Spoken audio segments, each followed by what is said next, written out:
I talk about the last stretch I did. And people often think that I'm just capping when I say that I studied 4 hours every single day. Because my mindset was this: I got to get this right. And I looked out into the day room, and the stats showed me that a significant portion of y'all were going to come back. So therefore, I knew I had to do the complete opposite.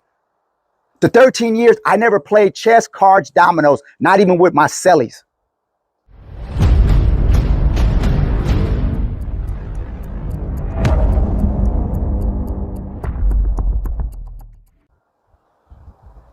And I got one celly that's out, and he'll profess to that.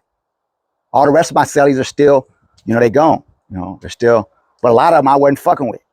My mind was this: I got a box of books under the bed that I've read that I need to read again. I've got a box of books that I haven't read. TV, radio is on. You can vibe to that. I don't got to say nothing to you, dude, because you're not talking about nothing.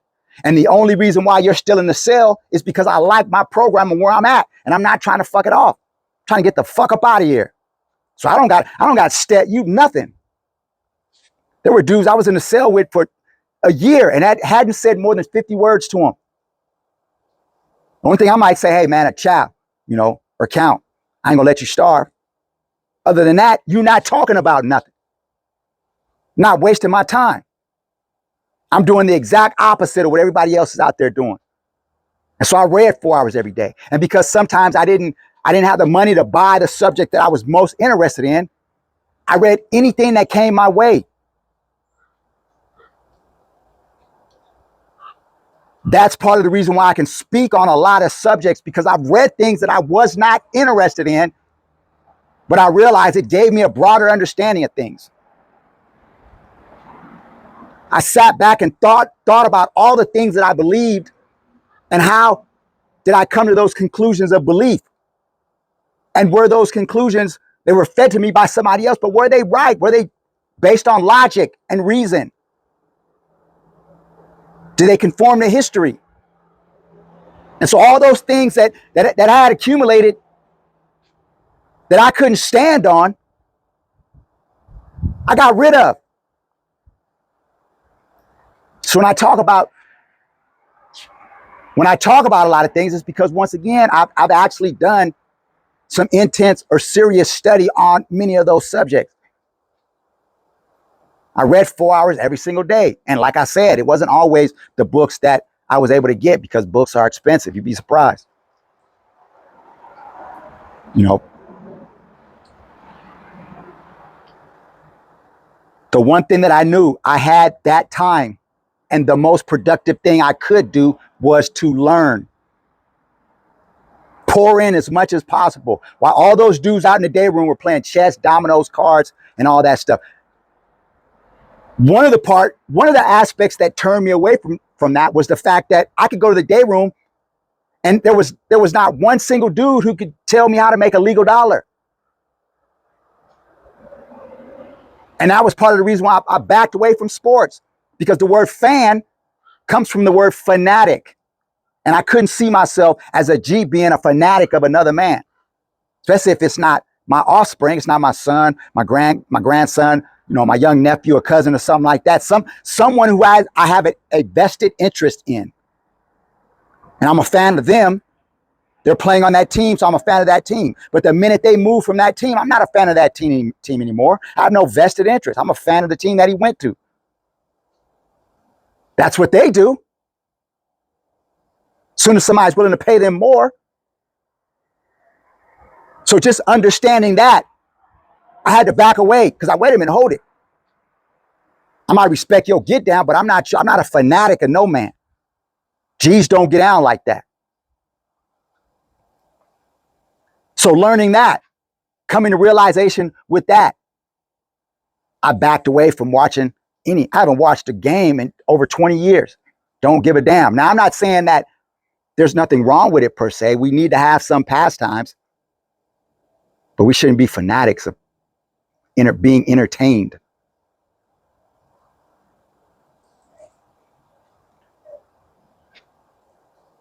So another aspect when I went out into another aspect when I went out into the day room was all these dudes are playing chess, cards, dominoes every day, all day. How many of them were playing so that they could become professional domino players, chess players, card players, poker, whatever? 1 or 2% maybe. Most of them weren't even thinking on that line. And that was another reason why I had to wait a minute, hold it. You spending all this time into something that you don't plan to make into a profession. When you have all this empty time while you're here, and then you're going to try to figure it out once you get out or figure it out a few weeks afterward, that's a delusion. Because most of us who got to that point didn't get to that point overnight. It was decades walking a certain path.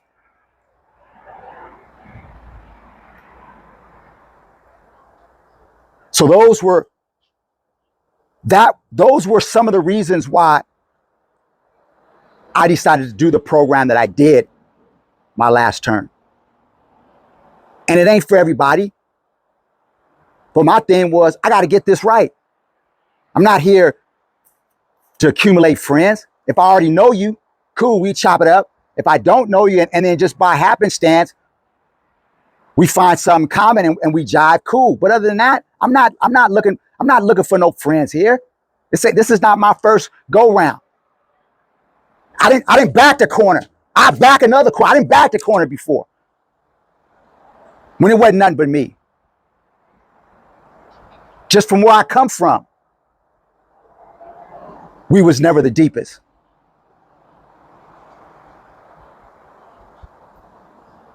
So my last term, that was my program. And I can say Yahweh had his hand. He had his hand on me. Because it's been over 10 years since I had parole, and no bullshit. Like I say, I'm not where I want to be, but I'm far away from where I was.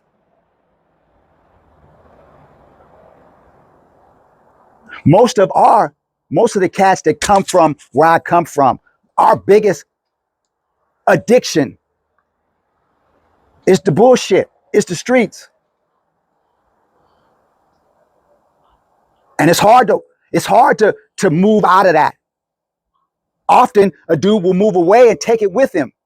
And then he gravitates towards the bullshit wherever he goes. I'm not co-signing no bullshit. The GME is not going to let me co-sign no bullshit.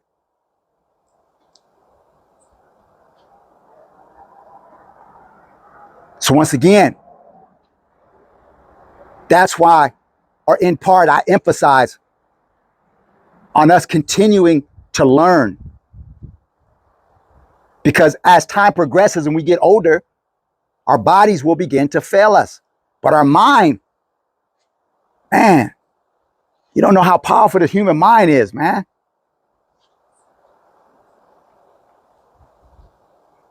Anyway, I just wanted to share that with you. This is Dr. Little John from a G Perspective. Peace. I'm out. Subscribe, hit that thumbs up. This is Dr. Little John from a G Perspective. Peace. I'm out.